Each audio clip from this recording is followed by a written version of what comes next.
Hello and welcome to the Unofficial Nitro RX podcast. I'm one of your hosts, Thiemo Albers-Daly, and I'm joined, as always, by my brilliant co-host, Nabila and Thiemo. How are you? I am doing well, and I am very excited for what's to come today. How about you? No, I'm very excited. Can't wait. I mean, we're back for a bonus episode this week in between Nitro RX rounds, and we're joined by a very, very special guest, Nitro RX driver Conner Martell. So we're going to get a chat to him, which we'll get to listen to a little bit later. And I mean, you can already hear it in both of our voices. We're very excited to just get on with that. First off, we have a little bit of Nitro news. Driver Robin Larson had a nasty accident in his garage this weekend that has resulted him in hospital and a very close call with a cut on his neck. But luckily, and we're happy to say, he is okay and covering, and we wish him all the best and hope he's back out soon.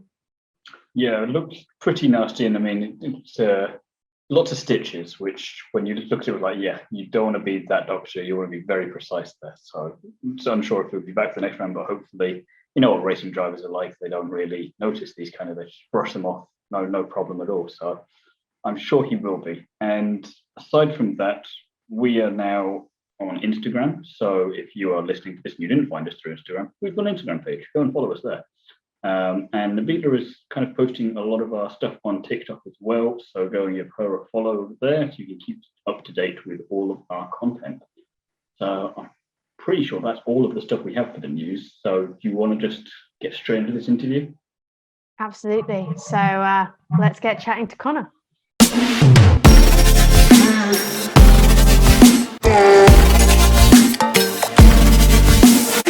Welcome to the podcast, Conner. How are you today? I am very good, very good. Excited to talk to you guys. Yeah, we're excited to talk to you as well. And we've got a whole bunch of questions lined up, and I feel like I'm going to let Nabila go off with the first one. All right. So I wanted to know, what attracted you to join Nitro Rallycross Championship, and what background did you previously had before you converted to Rallycross? Yeah, I think Nitro for me was just a huge step towards what the fans want to see with Rallycross. For me, the FIA World Rallycross Championship is a great series, but the tracks are very one-lined and they go to the same place all the time. And it's very hard to make passes and whatnot. And I think Travis and Nitro have done an incredible job at making the tracks really spectacular with lots of different line choices and a lot of passing abilities. So for me, it was a no-brainer having a background of motocross to come and do this sport now that's four wheels, but basically on a motocross track. So it was an absolute no-brainer. And once we started talking with everybody, I was lucky enough to get a deal to come start racing Nitro. At what point That's did awesome. you get in? What point of the conversation did you get into it? Was he already building the track? Was the track already built, or where was like the starting point for you to come into it? Yeah, I mean, I did ARX and GRC before Nitro was even a thing. So I'd been around Rallycross forever. And once ARX ended, Nitro had already kind of had their one race in Utah. And there was a lot of talk of them making a series out of it. So me being involved with Vermont Sports Car, they're kind of giving me all this info. So last year, I got a call from Brian Reinbold to come back and do the last 3 or 4 rounds of last year's season. And that's when I was like, oh my God, this is awesome. Because 2022 was, just a bummer of a year. So I didn't do any racing. And when I got the call from Brian Reinbold in 2021 at the end of the year, I was super grateful because I knew Nitro was the new upcoming thing. And I think it's going to take over with Rallycross, especially with the new electric series coming this year. And so, yeah, it was really last year is when I found out that I'm going to start, really getting into Nitro. And as soon as I got into it, it was massive. The fans at the tracks, there were way more than any other American Rallycross series we had. And Travis is just amazing at marketing and making everything as big as it possibly can be. And you see that now this year with Nitro after one full season is global. They've done an incredible job, and just being a part of Nitro Rallycross is huge because I think it's really it's the new upcoming, it's the future of Rallycross. No, I was just going to ask, with obviously you said you did 3 rounds last year of the series with Nitro. How did you find the track, the 3 tracks that you did in the US versus what you had at Lydden Hill? Like, was the banking the same kind of thing as you'd had previously in the 3 rounds last year? Was it a little bit more, less? Like, how do you think it kind of translated? I think it was a pretty similar track, especially like the Talladega turn is what they called it at Lydden Hill. And it was, same banking, but the dirt was a lot like more fluffy because they brought it in. Whereas when we were in Phoenix, it was very hard packed and like blue grooved and really slippery. Whereas the turn at Lydden Hill, you could like pitch it in backwards and just step on the throttle and you weren't going to slide all the way off the track. So Lydden Hill was an awesome track. I had never been there. So it was cool to just go to where Rallycross was made and be on that track in that country and have an awesome time. But I would say it was a little bit less technical than most of the tracks I did last year. You know, the tracks last year had rollers and a lot more bank turns and a lot more dirt. Whereas Lydden Hill, it was the Talladega turn, the jump, and then it was kind of the normal course. But it was still an incredible, I think my favorite turn at Lydden Hill was the second to last turn where you come down the hill into the right-hander. That is just, especially in the electric car, I mean, it's unbelievable. So I would say, Lydden Hill was an awesome track, but just not as technical as the last 3 rounds I did last year. Do you think that's going to be more of a teaser for what's to come, and it'll build up as the season progresses, as they start to find the feed a bit, and because of the gaps between all the rounds, tracks which maybe even thinking of doing one thing, they can look at that and think, okay, we might change this slightly to up it a bit. Yeah, absolutely. And I think, a big thing right now too is with the electric, the FC1X being so new, there's still things to work out with the car. So it's hard to go and build a huge gap jump when we don't really know what the car is going to do. And for me, that first round was incredible for everybody because it didn't look like that was the first race that those electric cars ever did. Yeah, I had an issue and some other people had issues, but that's just like any other car. You're going to have those issues. It's a brand new build. And, OMSE and QEV have done an incredible job building these cars. But it's going to be a buildup. The US rounds are going to be insane. I think also Nitro has a hard time like getting the FIA to approve having these huge gap jumps, whereas in the US they're like, yeah, whatever, do what you want. So I think Sweden's track looks really cool. I think it has quite a few more jumps, and it's definitely going to be a big buildup. I know the US tracks are going to be incredible this year. Leading on from that, what do you think your initial thoughts of the transition from petrol to electric, and how have you found it, and has it lived up to your expectations? Yeah, I mean, when I first found out about it, I was like, oh, okay, that's cool. Like, I thought it was going to be amazing, but when you talk to, like my friends and other people and fans and social media, a lot of people are like, oh, it's not going to be great. Like there's going to be no noise and it's rallycross and anti-lag and this and that. So I think listening to them kind of made me feel like, oh man, is it going to not be like awesome? But then you find out it goes 0 to 60 in 1.5 seconds. It's 1,000 horsepower and pulls 2.6 Gs off the launch. And you're like, well, okay, I don't care at this point if it makes noise or not. I'm going to drive this thing. So when we did the first test, it was unbelievable. I was blown away. It basically is the F1 car for me for rallycross. It's just so fast. So for me, I'm stoked. I think the transition was, the car's super easy to drive. I think it's the only car I've ever gotten in and not had understeer like right away. So, that's one of the biggest things as a racer, having understeer. That's like the worst thing ever, the worst feeling. And to hop in the FC1X and just be able to drive it as if you've been driving it for years was really awesome. And it's cool because everybody's so close. Like at Lydden Hill, we were all so close with times, and it's just makes for great racing. And it being a spec series makes it really incredible because it's up to the driver and up to the team.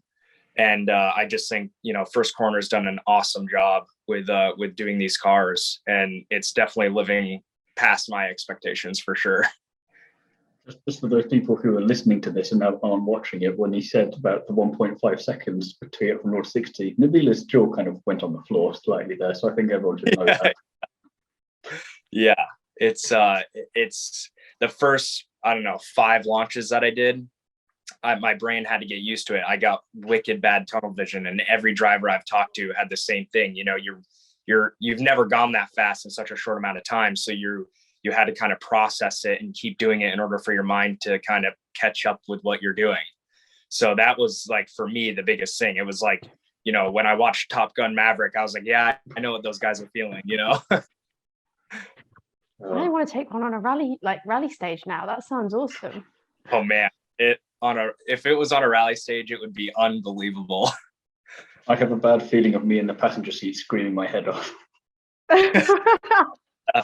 Yep, absolutely. So I actually brought 2 of the mechanics that weren't for electric. You know, like they're on the team, and they weren't super pumped on the electric cars, but I brought them both for a ride, and they were all smiles and said that it's the most incredible thing they've ever been in. So, you know, the people, I think, you know, there's a lot of people who are like, oh, it's rallycross and noise is great and this and that, but it's not. It's the racecraft. You know, it's, if you love rallycross and you're a really diehard fan, you're going to love it because the racing is better and not because it's got anti-lag or not. So I think once people see it in person, they're going to have a different opinion. Should have that as a fan thing, maybe at some of the future races. Some of the fans that aren't too sure about it, just take them for a quick spin, and then they can tell everyone afterwards, oh no, I was wrong. Yeah, like a media giveaway or something. Yeah, it would be really cool, actually. That's a good idea. You touched on yeah. You touched on it a bit earlier on, but in terms of being in the car and as a driver from that perspective and going through the whole weekend properly for the first time for this year, how was the first round from your perspective? Yeah, I think it went really well. You know, it didn't go so well for me, which is a bummer, but for the series and for the electric car and the future of this class, it went really well, I believe. You know, a lot of people came up to me and said, oh, it doesn't look like this was the first race. And it was. So that's huge for Nitro. That's huge for First Corner. It's huge for all the teams because we risked spending a lot of money on all these cars to get to the first race, and just hours and hours and hours that OMSC spend and QEV spend getting these cars done last minute. So for them to go out there and perform like they did an absolutely incredible job. And, you know, Travis, I did all the testing for VSC. Travis wasn't even able to make it to a test because he was so busy, and he can, you know, it's Travis, he can hop in anything and drive the wheels off it. So he was super stoked with it. And I just think it's going to go uphill big time. I think once people start to see it and all these manufacturers start to see it, it's like next year, I think, is going to be huge for electric. Well, you were saying earlier, it started off as this one event kind of thing for a couple of years, and then it turned to a national thing in the US, and now it's gone global. So it's kind of very much on that upwards trajectory, like you say. So it can only just keep going up. Yeah, it's to me, it's unbelievable that in 1 year they can pull that off. Especially, like, you know, they lost Red Bull, or didn't lose Red Bull. I don't know what the deal was, but now they're with A-Shock. So it's like, you know, they're just doing all these different things to better themselves to the max, and it's working. You know, Travis is a very good businessman, and he works with all the guys in Nitro, like Chip and Joe and all those guys, and they know what they're doing. They've seen it fail in the US twice now. So I think they know exactly what needs to happen. What do you think, if there is anything that could be improved at the moment, or like, what would you like to see happen? And do you also think that this will, I know you touched on it earlier, but do you see this becoming the rallycross that fans kind of move to from FIA World Rallycross? Yeah, I think the biggest thing that they could improve on right now is probably, it's hard because, like, now that we're over here, FIA has a lot of say in everything, and like Lydden Hill had their own like rules. So it's hard as a driver in a series where, like, you go to every track and you have different rules of track limits or this or that. It's never the same. So for me, it's like, as drivers, you want all the rules to be the same, or you want the calls to be the same. You know, last year we had an issue with, you know, you'd come on the inside, make contact and pass. Well, side to side contact was always okay, but you know, you get penalized for it because they think it was too hard or whatever. So I think just making everything a little bit more consistent penalty wise and track rules wise, which I know they don't have control over for the track and stuff, but I think that's the only thing that I can see where they need to, you know, reel it in a little bit more and be more strict on just being more consistent. If the rules are super strict, that's fine, but as long as it's the same for everybody and whenever it happens, they make the call. And as far as Nitro taking over, it's hard for me to see it not happening. You know, FIA World Rallycross is canceled. You know, they were supposed to start electric, and I think they've canceled the first 3 races now for their electric Rallycross series. So Nitro's already steps ahead. And, you know, the tracks are way more, for me, they're way more fun. I would think for fans, they're way more fun because you're not watching a bunch of cars in a line go around the track. And I love FIA. I mean, that's like, it's been the biggest series forever, and there's been incredible drivers that raced it. And I would just love to see all of them just step away and do Nitro and just see what they say. Cause I think they're, you know, maybe some of them aren't going to like the huge gap jumps or whatever, but you know, that's Travis's thing, and it makes it hard. You know, like all the FIA tracks are just, you know, they're not simple, of course, they're actually very technical tracks, but there's just no ability to pass and make really good moves. Like if you get a lead, you're basically going to win the race. Whereas in Nitro, you could be the slowest guy and take this line and be in first. It's unbelievable. They could also have a thing potentially where they treat it a bit like IndyCar in terms of you don't have to do the ovals, for example, if you don't want to. And if there's like some tracks where there's a bigger jump than on others, you don't have to necessarily do those. You do as much as you're comfortable with and build yourself up that way, and then see who's interested. Yep. And then you're not pressuring someone into doing a full season there, and it might get that general more interest in there as well. Yeah, absolutely. And you know, it was hard last year because I think a lot of the like Peugeot and some of the other guys, they didn't want to come back because Subaru won everything. And it was, you know, it's hard when you have one manufacturer backing a team and doing everything, but it wasn't like uncompetitive. They were, you know, Subaru didn't win every single round or every single race. They started off the year terribly and then reeled it back in. And it's just super different for, I think, the European guys to go out there and do these tracks that they've never even raced before. Like, I don't think any of them have ever raced a full dirt track. So I think it's just one of these challenges that everyone kind of has to step up to the plate and be like, all right, yeah, we're probably not going to be the best, but this is going to be the future. And it's way more exciting for everybody. But that's my opinion. You know, it's hard. You know, me and Kevin Hansen and Timmy Hansen, we're good friends, and we talk quite a bit. I was with them at Lydden Hill, and they actually helped me a lot about getting around the track, especially that second to last turn that I was saying that was my favorite. That's a hard turn to hit perfect every lap. And so they sent me in-car video and they helped me out with that quite a bit. So they love Nitro Circus. I think it's just, you know, they're doing the electric stuff now with FIA, and they have a lot on their plate. Everybody has a lot on their plate. So I think in the future, everyone's going to kind of start transitioning towards Nitro. I hope that's what they do, especially now that we're going global. So everyone can kind of have their fair share of, okay, yeah, you get your European rounds, and then also you get to race the American tracks. So it's kind of best of both worlds. What I'm learning there is that the Hanson brothers are never far away, even if they're not in the car. Yeah, exactly. There's also going to be a ton of 1v1 battles this year because of the qualifying, for example. Who do you think rather is going to be your toughest opponent in that scenario? Yeah, I think, you know, most of the field is going to be super strong, especially because the cars are all, you know, the same. So it's and you have this push to pass button, which changes everything. You know, it's the push to pass button is crazy. You have two options. You have 150 kilowatts for 10 seconds or 50 kilowatts for 30 seconds. And you get to use that button anytime during a race until it runs out. So, you know, like when I did my heat race or battle bracket with Travis at Lydden Hill, I opted for the 150 for 10 seconds and it paid off. I was able to use it on the last lap and catch what I needed to get by him. He also messed up his joker a little bit, but it was a close race. And without that button, there would have been no chance. But it's going to be interesting. I think that button is just going to come into play with, okay, whoever you're up against, whether they like to use it this way. I think you're going to see kind of a pattern of who uses what, where, and over the season, you're going to be able to be like, okay, he's going to use this in the battle bracket, so let's match that or whatever. But, Larson, Backer, Travis, Chris Meek, Jensen Button was pretty quick in testing.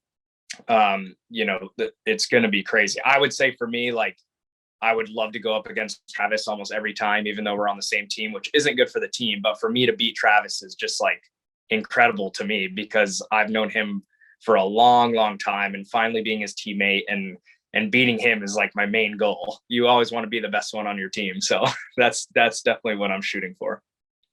This is a bit of a side note, but you mentioned that button. Do you think it would be cool if like you brought in something a little bit like what Formula E has, with the fans deciding kind of, I think there's like a fan boost in Formula E. Do you think it could be exciting, like over the years as it progresses, seeing kind of that fan involvement and like whether they could vote for drivers and who they'd give it to?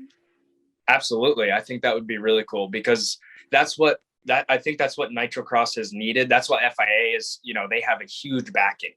Whereas in the US, it's getting there now, but we've never had a big, there's a couple hundred, maybe 1,000 people at a race. Whereas like at FIA rounds, it's just mayhem. There's people everywhere. It fuels the drivers. So I think if Nitro could involve something of like what you're talking about, it would be really cool to get people more involved, and maybe have like an app, where you're like, oh yeah, this is the driver of the week, or they could post about it or this and that.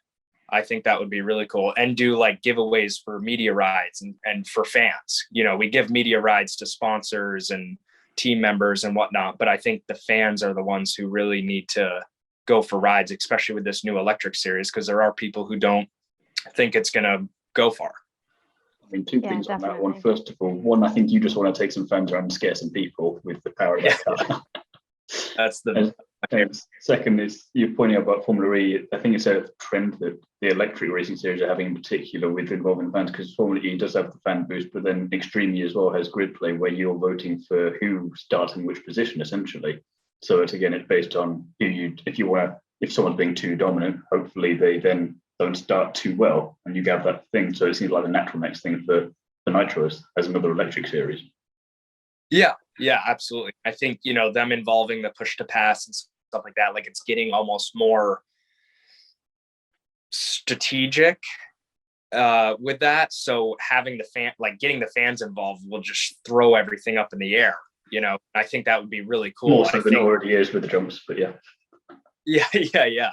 So I'm all for it. As long as we're racing and having a good time and everybody, the series is going well, I'm for whatever makes the fans happy, because they're the only reason we're here. Without fans showing up, we're not racing. There's no point in racing if there's not people watching. There's no money to be made at that. So whatever the fans want, I'm here to do. I back them up every day. So. Did you see more fans in the Lydden Hill race than you did in races in the US last year? And do you think that you're bringing on that European rallycross fan to Nitro already? Yeah, I think I thought I was going to see more people at Lydden Hill, just because it was where an FIA race has gone and whatnot. I would say it was pretty well matched to most of the races I was at in the US last year. But I know Phoenix and Glen Helen, there were a lot of people there. And I'm not sure exactly, how close it was, but I would have definitely thought there would be more people at Lydden Hill. There was still a great turnout, and it's hard because like you have that, the hill is huge there. So when it's not fully packed, you're like, oh, there's not that many people here. I'm not sure how many tickets they sold, but I absolutely believe like, now that this first global race has happened, when we go to Sweden, I think it's going to be double the amount of people that show up, because they watched it and they're like, okay, we need to see this. So I think each race, like more and more people are going to see it and try and make it out to the race. and they do. And I think Nitro Rallycross does a great job at promoting that. You know, they post a lot. The drivers are very involved with their social media. And, you know, I know Travis travels to every race before it happens to get people's butts in seats. And he's really good at doing that. So I think it's going to just progress a lot this year and keep going forward. Absolutely. So speaking of socials, I saw that you have a nickname on your socials, the Hammer. Yeah. I'm going to ask you, where does that come from? Martell actually, like way back in the day, meant in French the hammer or hammer. And my dad found that and he started calling me that in ARX when I was doing the championship in ARX in 2018. And then Bucky Lassick, when he was commentating, kind of picked up on it and just started calling me that.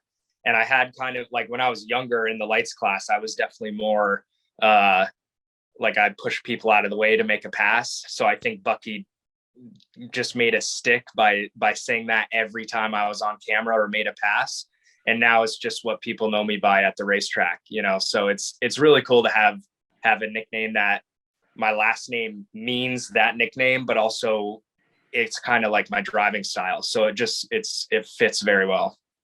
I want to throw that forward and get Lewis Hamilton involved now. We can have hammer time with the hammer and just go for it properly. Yeah. He stole that from me. Do you so if you could pick any of your own nicknames, do you think you would stick with that too? I definitely would stick with that. I think my dad, I couldn't think of a better one for my driving style and for who I am. I think that's the one I would have to go with. Yeah, I think that's awesome that it links with your last name too. Like not many people have the opportunity to have something that works so well like that. Mm-hmm. And then obviously, because coming from rally, I have to ask, if you could pick any rally or specific stage in the world in any type of car, what's it going to be? I think it would honestly be the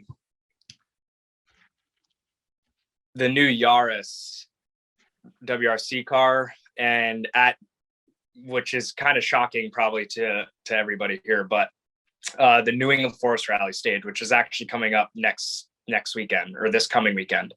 I have never done the main rally and I've always wanted to do it, but if I could do it in any car, it would be the Yaris for sure. Would you say the Yaris of like the hybrid era or year before it switched? A year before. I think, you know, the hybrid stuff is cool. You know, because we're all going that way. But I think for me, I would take the older one and just really want to send it with a proper full, you know, engine car. I think that would be awesome. That's a good choice. Yeah. Have you done the New England Forest Rally? I haven't. I've never actually done any rallies in the US. I've only ever done Europe and UK. But I have always wanted to. Like they're definitely high up on my list. I've just not got around to it yet. Yeah. But I hear that New England Forest Rally is probably one of the best. Yeah, a lot of people say for me it's like Finland, but in the US, you know, very jumpy roads. Concord Pond is supposed to be like just massive jumps the whole stage, which reminds me of Finland. And that's why I want to do that rally so bad. That's awesome. Do you think you would want to ever take one of the rallycross cars over a stage? Like, do you think it would work? I think it would work with rally tires for sure. It would be wicked fast, like way too fast. But no, I think it would be incredible, especially if it was at something wide open like Finland or Concord Pond in Maine.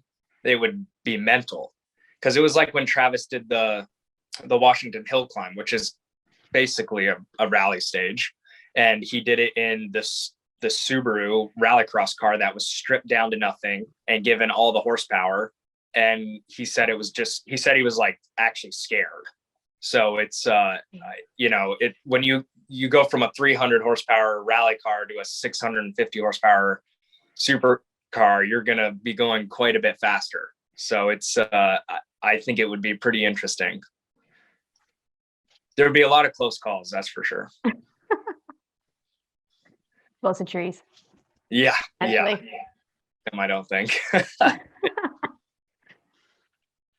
We've got a couple of fun questions, one of which is just completely random and unrelated to wrap things up with.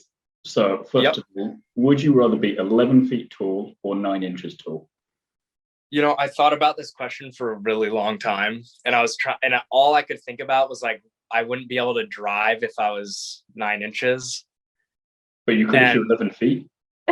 Well, that's another thing is like, I think they could probably build a car for 11-foot person. Do you know Austin Cindric? I mean, that guy's basically 11 feet tall. He raced a 24-hour race without like basically sitting on the floor. And, but I would have to pick 11 feet. I think being 9 inches, I'd probably get stepped on or something. I'd rather be seen than not seen. We'll find you in a Hot Wheels car somewhere. Yeah, exactly. Some crazy looking. I'd have to drive like those double-story buses in England or something. Oh dear. And then finally, if you could describe Nitro RX in 3 words, what would they be? Oh boy. Really big jumps. That's the only way to describe it, I think. That is not what I everything expected. across there. Yeah.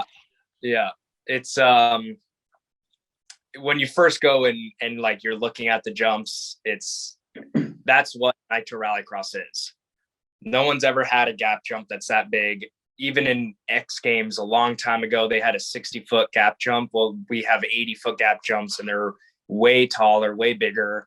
But also, it's just it's a motocross track for cars.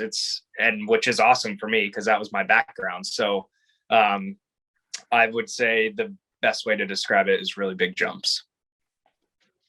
I can't think of a better thing to end it on, can you? No, I can't. I think that was perfect. That might be the best kind of like 3 words, although they are the first, but still, I don't know how people are going to top that. No, I don't think so. We started strong. That's what we wanted to do here. Yeah. Oh boy. Yeah.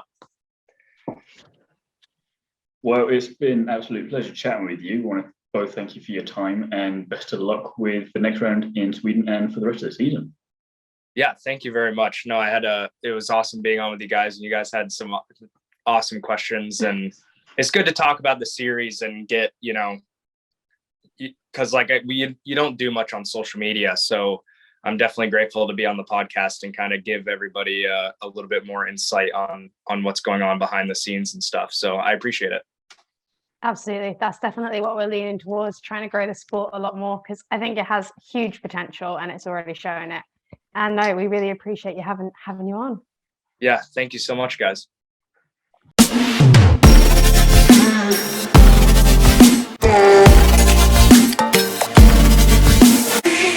That was a really good chat with Conner. I enjoyed that a lot. There was plenty in there to dissect and to analyze. What did you think? I thought it was awesome. And there's definitely a few facts and things that came out of that I think are really intriguing. Like, how quickly does that car, the electric car, go from 0 to 60? Like, what was it, 1.5 or something seconds? 1.5 seconds, which is about 1.4 seconds quicker than the Lamborghini Huracan Evo from this year, which is just your jaw was already on the floor. We're going to have to blow your mind instead of going the opposite direction now, I think. I know. And I think that's insane that like a lot of people, we talk about electric being, is it great? Is it not great? I know it lacks a sound, but you can't really deny when there's a massive speed difference like that. Like, that is incredible. I say, like we were talking to Conner about there, we just need to get you in the car if you're unsure. And then when you get out with the grin on your face, then we can see that you would definitely convince you change your mind. Absolutely. I'd love that. We've got to both get in the car, see what happens.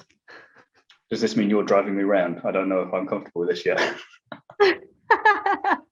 I would love that. I mean, I'd love a go in one of those rallycross cars. But no, everything he said, I think it's really interesting to see how this series is growing and progressing. And I think we've got an awesome year to look forward to.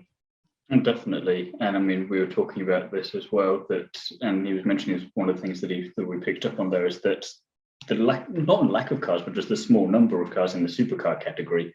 And then you compare that to the amount of electric ones there were, and it's great to see that that's actually outnumbering the petrol side of things. Absolutely. I think to see a brand new series in something like this and a new class, and so many people have kind of come on board with that already. It's incredible to see it being the electric side too, because I would have said, like, I assume that they would have gone to the supercar kind of class because they already have those kind of engines built already previously. But awesome to see that the electric side's growing so much. And I think it was a good insight into how us not believers in the electric side yet should be getting on board, because it's creating some really exciting racing and they can do a lot with those cars. No, definitely. It was, I mean, I felt like we could have probably chatted with you for hours, and maybe one day we'll have one of those ones where we get the whole season going, and then at the end we'll need something around March time again, so we'll get them back maybe. Absolutely. Well, that is all we have time for on today's episode. Thanks again very much to Conner for joining us, and we want to wish him the best of luck again for the next round of the Nitro RX season in Sweden, which is at the end of this month, 30th and 31st of July.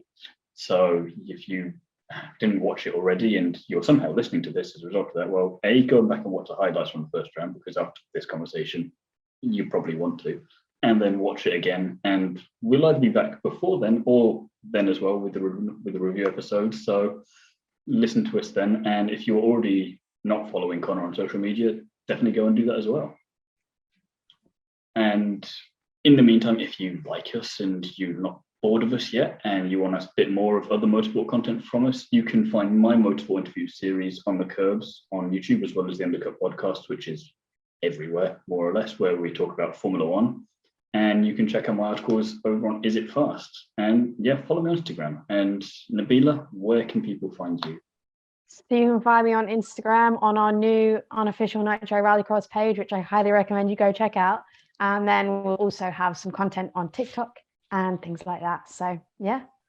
And we'll put all the details for all that in the description below. And like we said, we'll be back soon with another episode. So keep your eyes peeled for that when it drops. And we'll see you again soon. See you soon. Thank you.